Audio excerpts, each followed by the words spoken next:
तो grade third L1 2026 25 26 जो भी है उसकी आंसर कीज आने लग गई हैं। आने लग गई हैं का मतलब है कि अभी सिर्फ 4 ही सब्जेक्ट्स की आंसर की आई हैं, जो कि हैं लेवल 2 संस्कृत, लेवल 1 संस्कृत और आपके साइंस, मैथ्स और सोशल साइंस। ये 4 सब्जेक्ट के आंसर की आई है। लेकिन अभी भी लेवल 2 के हिंदी, इंग्लिश और अपनी, यानी कि जिससे अपने को लेना देना है, अपना वास्ता जिससे है, उसकी आंसर की अभी भी नहीं आई है, जो कि आ सकती है 7 मार्च से पहले पहले। अब आसपास बताया है तो उम्मीद रख सकते हैं कि पहले आ जाए। पर ये जो आंसर कीज आई हैं, इनसे क्या अंदाज़ा लग रहा है? क्या इनसे कुछ परिणाम में बदलाव आ सकता है? क्या कुछ डाउट्स और क्लियर हुए हैं? मेन अगर अपन फोकस करके लेके चलें, वो होगा आपके कथन कारण वाले प्रश्नों के ऊपर। और जैसा मुझे पहले लग रहा था कि जो टीचर्स हैं वो बस अंधाधुंध इनको व्याख्या करवा रहे हैं, ये आगे चल के तो क्या ही मतलब, आगे चल के पीछे चल के मतलब गलत साबित होंगे, जो मुझे लग रहा था और हुआ भी वैसा ही। कि जो व्याख्या क्वेश्चन कर रहे हैं वो इस बेसिस पे कर रहे हैं। पहली बात तो जिन क्वेश्चंस के बीच में कथन और कारण के बीच में क्योंकि बिल्कुल सेट हो रहा है, वो तो 100% व्याख्या कर ही रहे हैं, है ना। तो अपने पेपर में जितने भी थे वो वाले तो सारे व्याख्या कर ही देंगे। उसके अलावा कौन सी व्याख्या कर रहे हैं? उसके अलावा वो वाले व्याख्या कर रहे हैं जो कि मुझे लगा था शायद ना भी करें, कर भी जाएं। उनके बीच एक रीज़न होता है कि वो जो कथन दे रखा है वो कारण का काम है उसको बहुत अच्छे से एक्सप्लेन करना, ना कि उससे कोई रिलेटेड बात कहना।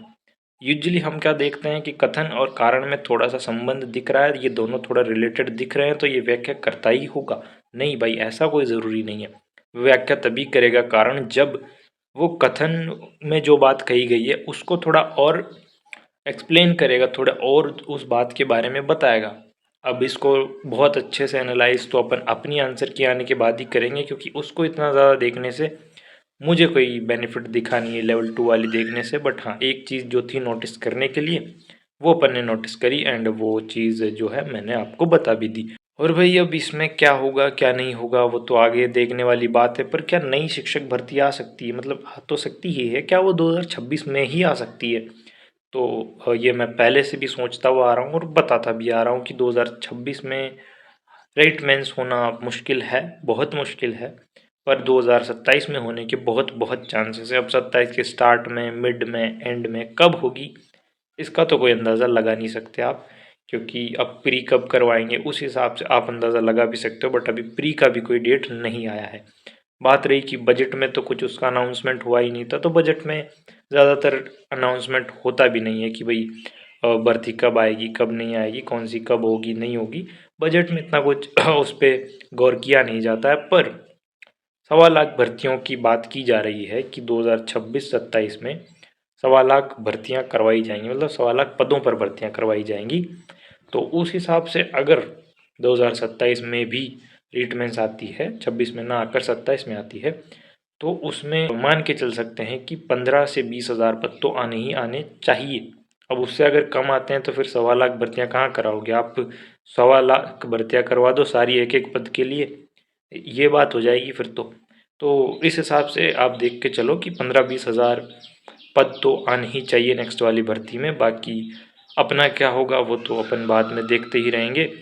और बात रही कि अगर अब भर्ती कब आएगी, उस हिसाब से हम क्या करें।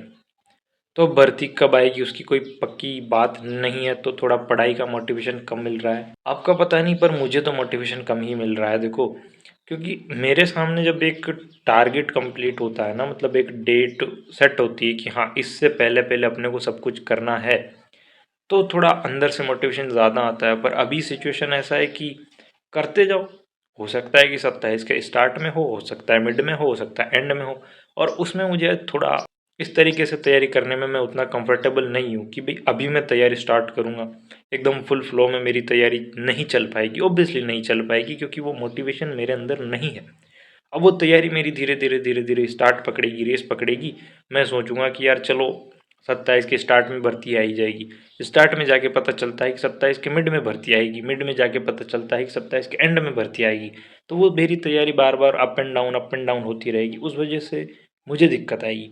पर शुरू तो करना पड़ेगा। देखो, बहुत ज़्यादा डीपली चाहे ना करें बहुत अच्छे सब्जेक्ट जिनमें अपन कॉन्फिडेंट हैं उनकी चाहे अपन तैयारी उतने अच्छे से स्टार्ट ना करें, पर आज के दिन से ही हमें आई थिंक जीके की तैयारी तो स्टार्ट करनी पड़ेगी और प्रैक्टिस करनी पड़ेगी। जो नए टाइप के क्वेश्चंस बन रहे हैं उनकी टाइम मैनेजमेंट उनके साथ अपन कैसे बैठा सकते हैं। तो अगली जो भर्तियां, अगर आपने लैब असिस्टेंट या एलडीसी या वनपाल या कोई और भर्ती आती है आपने उसके लिए अप्लाई करा है, तो अभी तो उसके लिए आप डेडिकेटेड तैयारी कर सकते हो। क्योंकि अगर जुलाई में जैसे इन सब के पेपर्स लगभग लगभग निमट ही जाएंगे जुलाई सितंबर में भी, तो आप ये मान के चलो कि उस टाइम तक भी अगर ये बात क्लियर हो जाएगी कि कब रीटमेंस आएगी, तो मान के चलो कि 6 महीने तो आपको उसके बाद भी आराम से मिल ही जाएंगे। तो अभी के लिए अगर आपने इन भर्तियों के बीच में फॉर्म भरे हैं तब तो आप इनकी डेडिकेटेड तैयारी कर लो। मैंने तो किसी का नहीं भरा, ना लैब असिस्टेंट का ना एलडीसी का। एलडीसी का इसलिए नहीं भरा क्योंकि यार RSCIT करके अभी उसमें एडमिशन लो, वही पैसे का सीन, तो फिर थोड़ा आलस भी आ गया। बाकी ग्रुप डी में जो भर्ती आई है, ग्रुप डी तो मतलब पता नहीं, मैं कोई भी एग्ज़ाम के बारे में सोचता हूँ फिर उसमें किसी में लगता है कि यार इसमें तो सेंटर बहुत दूर देंगे, किसमें ऐसे सब्जेक्ट आ जाते हैं इधर उधर के, तो मन नहीं करता है भरने का। और अभी तक भी मैंने कोई भी एग्ज़ाम का फॉर्म नहीं भरा है। आगे चल के पता नहीं, अभी तक तो कोई भर्ती ऐसी दिख नहीं रही जिसमें मैं फॉर्म भरूँगा, पर अब देखते हैं कब कौन सी भर्ती आती है, उस हिसाब से करते हैं। पर हाँ, जीके की तैयारी अभी से आपको स्टार्ट करनी पड़ेगी। मैं कहाँ से कर रहा हूँ, नहीं कर रहा हूँ, मतलब ऐसा कुछ कोर्स वगैरह नहीं लिया है, ना ही किसी पब्लिकेशन की बुक ली है। मेरे पास 10th की जो बुक है, मतलब राजस्थान कला संस्कृति की, वो बुक पड़ी हुई है। तो मैं थोड़ा जो नोट्स बने हुए हैं, तो मेरे पास जो नोट्स हैं कल्चर के, हिस्ट्री के, उनको मैं थोड़ा सा अपडेट करूँगा, एक बार फिर से पूरे नोट्स लिख लूँगा इस बुक के बेस पे। क्योंकि और क्या ही करेंगे, मतलब इसमें थोड़ा सा इंटरेस्ट भी आएगा इस तरह से कंपेयर कर करके नई चीज़ों को अपडेट करने में। बाकी अगर वही अभी कोर्स भी ले लेंगे या बुक्स भी ले लेंगे तो उनको पढ़ने का उतना ज़्यादा मोटिवेशन नहीं आएगा। इस वजह से मैं तो बस यही करने वाला हूँ अभी तो। देखते हैं कब तक डेट क्लियर होती है नेक्स्ट ट्रीटमेंट्स वगैरह की, और इस ट्रीटमेंट्स में तो कितनी उम्मीद है कितनी उम्मीद नहीं है, क्या पता भाई कितना क्या होगा।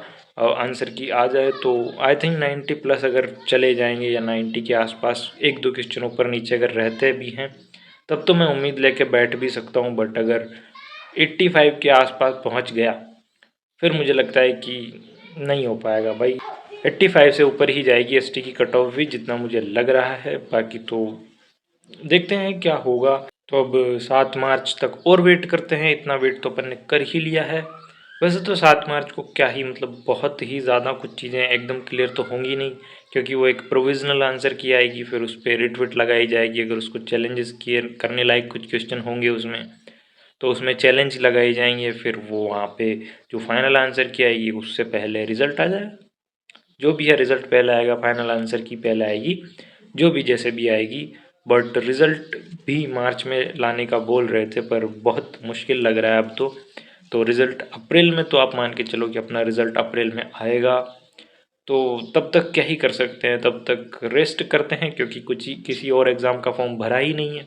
अब फॉर्म भर लेते तो तैयारी करते, बट अब फॉर्म नहीं भरा है किसी भी और एग्ज़ाम का, तो रेस्ट करते हैं। और देखो मैं तो चिल कर रहा हूँ, गेमिंग वगैरह चल रही है खूब, क्रिकेट खेल लेते हैं। अब गर्मी बढ़ गई है तो अभी क्रिकेट कम हो जाएगा, बट फिर भी घर में पड़े पड़े क्या करेंगे, फ्री फायर खेलते रहते, रीले देखते रहते हैं। तो आप भी चिल करो, अगर किसी भी एग्ज़ाम का और फॉर्म नहीं भरा है तो, और अगर भर दिया है तो फिर उसकी तैयारी करो भाई। तैयारी करे बिना तो नहीं होगा। अगर आप तैयारी करते हुए ये कहते हो कि क्या पता आ जाए नंबर, तो सही है।